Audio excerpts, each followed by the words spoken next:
saaka magaalada London wax kale lama hadalhayo wiilkan Soomaaliga ah oo loo yaqaan Maxamed Muxyidiin oo kaliya ayaa laga hadalhayaa guud ahaan dalka UK jaraa'idada wiilkan oo kaliya ayaa lagu amaanaya hal ficil oo sameeyay ficilka uu sameeyayna runtii wuxuu ilaalinayaa sharafta diinteena Islaamka iyo sharafta Soomaalinimo intaba uu ilaalinaya hatta tagaasidii uu ma taqaanay la shaqaysan jiray waxay dhaheen sharafteeda ayuu ilaaliyay ninkanina wuxuu sameeyay wax aad u qurux badan maxay tahay waxa lagu hadalhayo Maxamed Muxyidiin ee uu sameeyay aniga ka dabageynaya walaal waxaan ka codsanayaa muuqaalka inaad like saarto siina share gareyso maanta oo kale Soomaalinimadu waxa ku qaaday billahi calayk muuqaalka like saar siina share gare haddaad awoodana follow-da igu dar aadna waad u baahsantay walaal haddaad inta sameysay malaa'igtu ha ku salaanto Maxamed Muxyidiin waa wiil ku nool dalka UK gaar ahaan magaalada London waxa uu ka shaqeeyaa taksiga halkan kaaga muuqda oo loo yaqaan Black Cab wax yar aan ku sharaxo taksigan Black Cab ka loo yaqaano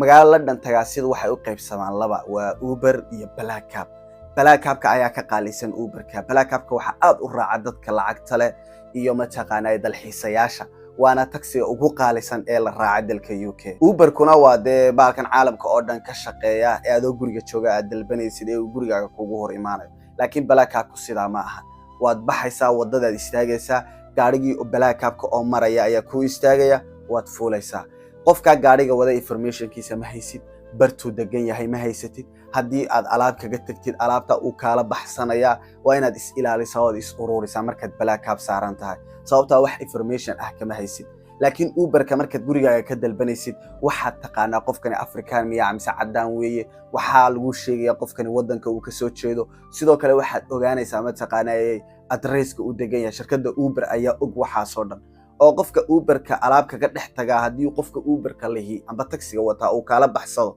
shirkadda Uber umbad ka dacweynaysa qofkii waa lagu soo qabanaya oo booliska ayaa wax kasta oo ka qaatay ku keenaya balse taksiga Black Cab ka loo yaqaano ee ugu qaalisan dalka UK isaga wax information laga ma hayo waa gawaadhi badan oo wada madmadow hadii uu wax kala baxsado information ba kama haysid wadada ka qaadatay meel wada ah uu kugu dajinaya aba meesha aad rabto kugu dajinaya haduu wax kala baxsado xaraan in jasbika tahay inaad dib u soo heshid waana badan dad cadaan ah wada midad islaam mooyaan oo Muxyidiin ku jira mooyaan laakiin inta badan kulligood waa gaalo marka lacagihii iyo wixii aad kaga dhex tagtay iyaga qaadanaya mana helaysid boolisna ma u sheegi kartid cid aad ka dacweysinna garanaysid marka Maxamed taksigan ayuu ka shaqeeyaa taksiganna waxa la bartaa muddo 3 sano ah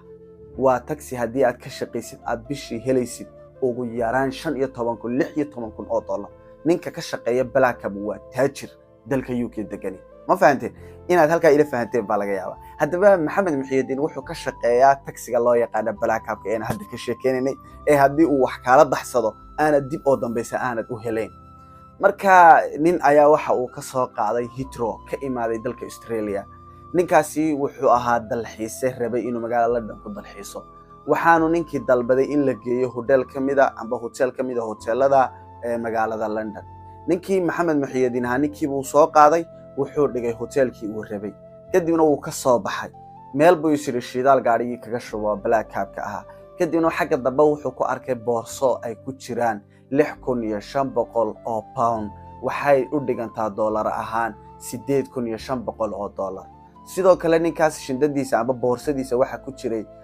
credit cardadii uu lahaa oo dhan sidoo kale waxa ku jiray baasaboorkiisi sidoo kale waxa ku jiray daawooyinkiisi Maxamed markiiba wuxuu gartay macmiilkii ugu dambeeyay ee uu qaaday inuu alaabta leeyahay Maxamed Ilaahay buu ka cabsaday alaabtii lamu baxsan sida Black Cab-yada kala oo muu dhaqmin ismoo dhihin laguma garanayo ismoo dhihin boolisku ku soo qaban maayo ismoo dhihin ninkani wax information ka ma hayo Ilaahay buu ka cabsaday wuxuu og yahay inuu Ilaahay arkayo kadibna alaabtii buu dib u soo celiyay hotelkii baanu imaaday ninkii ayaanu farta ka saaray ninkii ayaa sheekadii markaa buunbuuniyay oo wuxuu dhahay waxaan aad iyo aad ula yaabay wiilkan ma taqaanay sidoo ila dhaqmay ee wanaagsan sida ma taqaanay uu amaanada iskaga ilaalinayo kadibna Maxamed Muxyidiin wuxuu sheegay inuu yahay qof islaam ah oo Soomaali ah laguna soo koriyay inuu amaanada sida ay tahay uu u gudo waxna aanu xadin hatta hadaanad itixraaceen buu dhahay oo aanad isoo dabagalayn oo ma taqaanay lay garanayn in aanu iskarto weeyo aan Ilaahay ka cabsada buu dhahay ninkan ma taqaanay cadaanka ah ee dalxiisaha ahaa wuxuu sheegay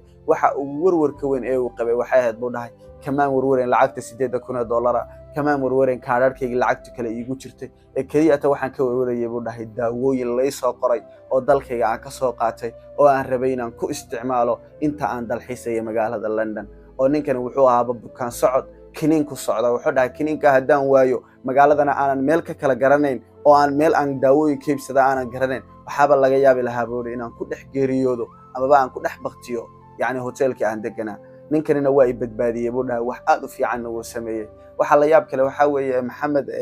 loo caleema saaray inuu yahay heroga tagaasida amba geesiga tagaasida oo tagaasidii Heathrow ka wada shaqeynayna balaakaabiyada watay oo dhan waxay dhaheen sharafteeda ayuu kor u qaaday kalsoonidana lagu qabayana aad bay u sii weynaatay markuu Maxamed sameeyay ficilkan aadka u quruxda badan leh ma sha Allah ninkan waxa laga yaabaa hadda baa la leeyahay inuu sooba islaamo ficilka wanaagsan ee uu sameeyay Maxamed markuu arkay ani balaakaabka dadku aad bay uga didsan waliba dadka dalka UK degan ma raacaan Uber adoo dalban karaayo waliba Uber ku ka jaban yahay tusaalahan Uber-ka marka aad 12 pound camal meel dhow uu kugu geenayo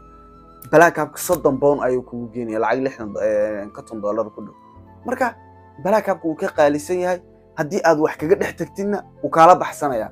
laakiin Uber-ka haddii uu qofkii taxiga Uber-ka marka dalbatay hadaad raacid oo wax kaga dhex tagtid oo ninka taxigu alaabti ku soo celi waay shirkadda Uber baad ka dacweynaysaa shirkaddu way eegaysaa waxay ogaanaysaa bartu degan yahay qofka uu yahay intuu taxiga waday waana la kansalay dib u dhamaysa taxi u noqon maayo laakiin balaakaabka waad fuulay waa wax wada madmadow ad wax kala baxsada garanaysidba kaliya meesha meeshu joogo waxaan la yaabaa mararka qaar inaad taariikhdiisa iyo maaragtay lambarkeeda xagga dambe ugu qoran aanad qaybin baa isniinta xoog kaga baatay marka ficil aad u qurux badan buu sameeyay ninkaasi